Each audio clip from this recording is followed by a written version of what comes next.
Congolaises, Congolais, mes chères sœurs, mes chers frères, mes chers compatriotes, peuple du Congo, avant toute chose, j'aimerais souhaiter beaucoup de courage en adressant toute ma reconnaissance à toutes les familles des 28 membres du CDRC qui ont été privés de leur liberté citoyenne pour avoir exigé un gouvernement d'union nationale.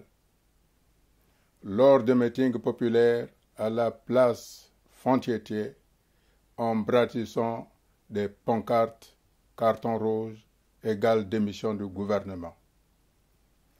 Ils ont été condamnés au nom de rien. Ils ont été incarcérés arbitrairement pour leur engagement pour l'Union nationale. Ils n'avaient jamais ni volé, ni tué, ni violé, ni pillé le trésor public. Je n'oublie pas non plus le bébé de 8 mois, incarcéré au motif de se prénommer Modeste, le plus jeune prisonnier politique, détenu pendant plus d'une semaine au poste de gendarmerie CAM 4 de Pointe-Noire, pensant que le bébé était le président du CDRC. Nos pensées vont aussi à toutes les familles de tous les prisonniers politiques. Que leurs souffrances et les sacrifices qu'ils endurent dans les prisons de Ouesso, d'Ifondo, de Brazzaville et de Pointe-Noire soient le ciment de la concorde nationale que nous allons construire. Enfin, je tiens à rendre hommage et honneur à tous les morts victimes de la gouvernance dictatoriale. Dans quelques jours, l'année 2018 va s'achever, sans que le Congo n'ait trouvé ni la paix, ni l'unité, car la crise sociopolitique et économique est de plus en plus aiguë. Cette crise que le pays traverse n'est structurelle et conjoncturelle que par le fait d'une gouvernance hasardeuse avec pour seul fondement non seulement de diviser pour mieux régner, mais diviser pour régner indéfiniment. Cette politique destructive a achevé la mise en pièces de la concorde nationale voulue par les présidents Fulbert Yulu et Jacques Opango, dont la finalité était et demeure l'Union nationale, qui est la fondation d'un mieux vivre ensemble sur toute l'étendue de notre territoire. Alors que nous sommes moins de 5 millions d'habitants, dans ce pays si extraordinairement riche, qui fut ouvert et accueillant, fort de toutes ces cultures si différentes, mais ô combien enrichissantes, le PCT et ses amis, aux multiples visages, sentent un jour opposant de circonstances, le jour suivant des alliés obligés. Ils n'ont eu pour unique et seul but que de s'enrichir allègrement en faisant vivre la majorité du peuple dans une pauvreté inédite, de créer des inquiétudes sans fin, des injustices absurdes, des interrogations multiples sur l'avenir en ayant fabriqué un ennemi qui n'existe que dans leur tête, le tribalisme. Ceci pour mieux éloigner les Congolaises et les Congolais les uns des autres, afin de dépouiller le Congo jusqu'à ne plus savoir quoi faire de l'argent si ce n'est à le gaspiller alors que le pays se meurt. Mes chers compatriotes, peuple du Congo, je ne suis pas là aujourd'hui pour faire le bilan global du Congo-Brazza. Il est tout entier contenu dans mon livre. Ici, j'ai le Congo-Brazza, Sassou Nguesso m'a tué.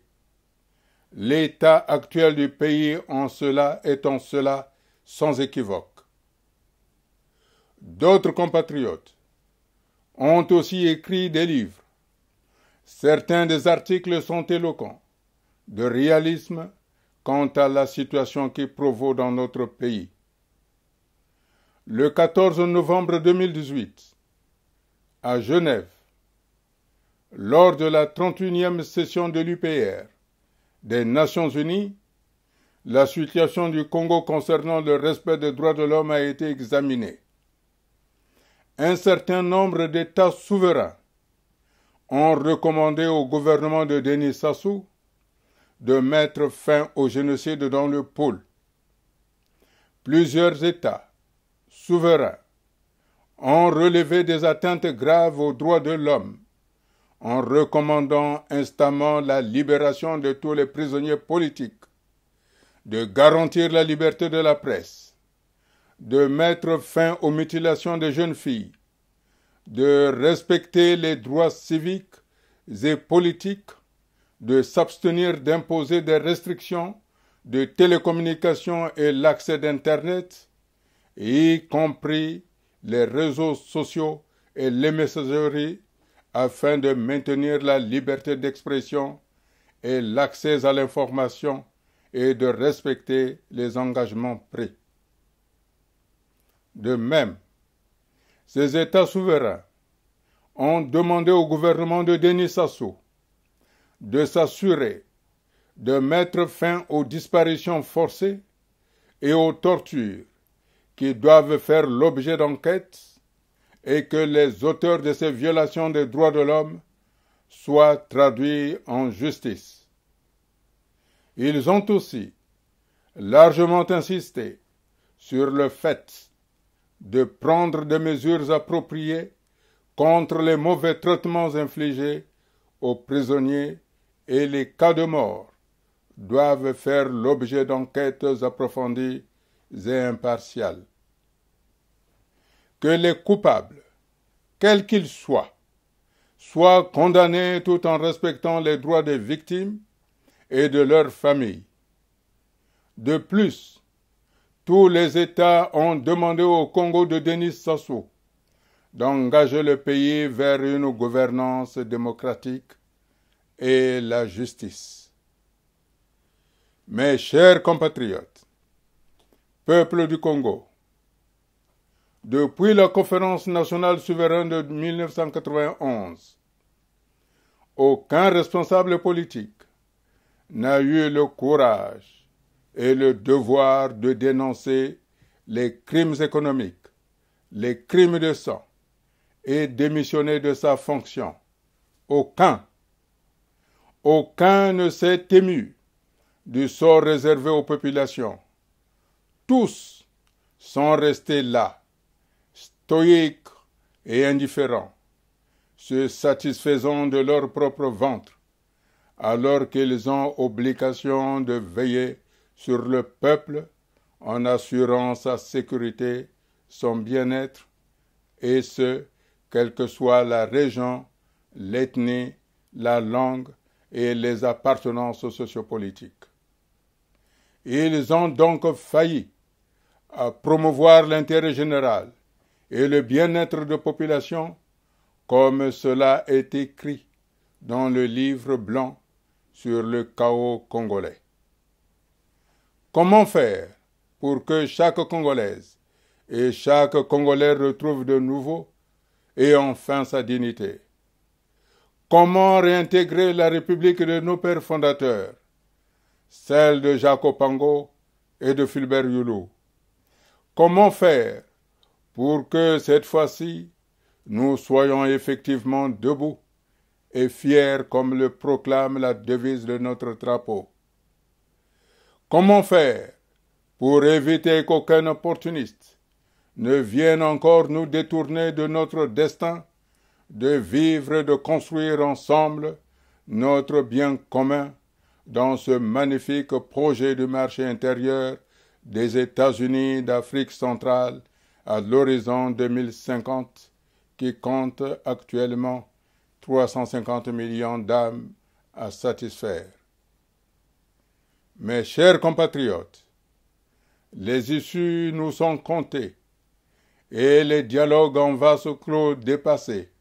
La solution qui me paraît garantir un retour à la normalité, sans effusion de sang, de nos enfants, de nos jeunes, de nos moins jeunes et de nos aînés, est la conférence internationale des Nations Unies que j'ai toujours appelée de mes vœux. C'est la seule voie digne et responsable qui empêchera les intrigants, opposants d'un jour et alliés le jour suivant, de prendre à nouveau en otage notre pays. Cette conférence internationale des Nations Unies sera uniquement l'occasion de sceller un vrai contrat pour le Congo, avec l'assistance de la communauté internationale comme témoin, afin de poser de solides bases pour notre union nationale, d'apaiser le climat social, pour ramener la paix dans le pôle et dans tout le pays, afin que les cadres tant de l'extérieur que de l'intérieur puissent avoir une activité professionnelle pour augmenter la productivité du travail et donc de participer à la production du PIB, de proposer des institutions fiables qui ne seront pas violées comme les constitutions imposées dans le sang, que l'on viole allègrement par la nomination d'un vice-premier ministre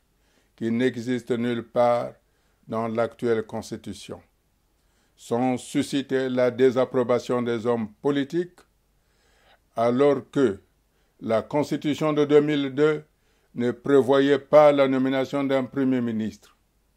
La violation de cette Constitution avait soulevé un tollé général, parce que le Premier ministre fictif nommé était du Sud, alors que l'actuel vice-premier ministre est du Nord. De définir la durée de la période de transition, ainsi que la protection des libertés, sont tendres sur le modèle social et de la santé pour tous, ainsi que l'éducation et la formation professionnelle. De se mettre d'accord sur le changement de gouvernance, de prendre les dispositions pour la mise en place d'une institution indépendante de lutte contre la corruption du gouvernement, de définir les modalités des audits de la Délégation générale aux grands travaux, de la CNPC et d'autres structures du pétrole, du bois et des mines, et rendre publics les résultats de manière transparente. De permettre et mettre en place les mécanismes de négociation avec le gouvernement chinois et les traders pour obtenir le réchèvement de la dette extérieure du Congo, évaluée à plus de 120% du PIB réel au début de 2018. Si bien entendu que cette dette n'est pas liée à la gestion frauduleuse qui a conduit à la faillite de l'État. De mettre en place les mécanismes de rapatriement des avoirs extérieurs du Congo pour renforcer la couverture extérieure du franc CFA vis-à-vis de l'euro. Enfin, de réhabiliter et de développer le CFCO jusqu'à la partie septentrionale du pays afin de permettre la circulation des marchandises entre le port de Pointe-Noire, qui est la porte extérieure du Congo, et son marché intérieur afin que le Congo retrouve sa place de pays de transit. Peuple du Congo, ces objectifs ne peuvent être atteints que dans le cadre d'une concertation élargie aux partenaires dans un environnement neutre, celui de la Conférence internationale des Nations unies, à l'inverse de celui préconisé par Denis Sassou. Ce sera la seule façon de nous sortir de cette crise abyssale. Aussi, à l'aube de l'année 2019, j'adresse mes vœux les plus ardents, les plus chaleureux à tous les Congolais, à toutes les Congolaises, avec l'ambition et l'espoir de nous voir demain, mes chers compatriotes, main dans la main, unis comme furent unis les mains des présidents Fulbert Yulu et Jacques Opango. C'est cela le rêve, c'est cela l'espoir, c'est cela le destin. C'est le destin que nous devons forger pour nos enfants et pour les générations futures. Ainsi, j'invite solennellement tous les acteurs politiques, de la société civile, des forces vives du pays, d'être à la hauteur des responsabilités qui sont les nôtres, afin que cette conférence internationale, ce grand Kanza, ce grand Bongi, soit le moment historique tant attendu pour tout mettre à plat en présence du FMI, de la BAD, de la Fed, de l'Union africaine, de l'Union européenne, etc. Bref, la communauté internationale pour réinitialiser la République du Congo de jure du 28 novembre 1958 dans le concert des nations dignes et respectées. Mes chers compatriotes, peuple du Congo, lors de la réconciliation franco-allemande, le chancelier Konrad Adenauer avait dit en substance au général de Gaulle: si nous, qui nous sommes combattus, ne faisons pas le pas de nous entendre, il est à craindre que les générations futures ne le fassent jamais.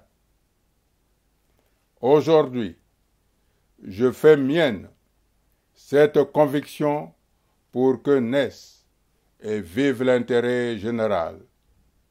Les contorsions politiques d'hier ne nous ont pas réussi. Alors, entrons dès aujourd'hui dans cette vision par le biais de la Conférence internationale des Nations unies dans l'intérêt du pays et des populations. Il n'y aura que des gagnants, un seul vainqueur, le peuple. Ainsi, le pays tout entier en sortira grandi, reconstruit sur de nouveaux paradigmes. Tel est notre devoir pour la République une et indivisible. Telle est notre action pour que l'État soit le plus sûr rempart contre l'arbitraire, pour faire de toutes nos ethnies la fondation du peuple du Congo. Peuple du Congo, mes chers compatriotes, mes chères sœurs, mes chers frères, je vous souhaite une très bonne et heureuse année 2019 avec le grand espoir de la tenue de la Conférence internationale des Nations unies. Buonannée 2019, vive l'Union nationale, vive la République, vive le Congo. Je vous remercie.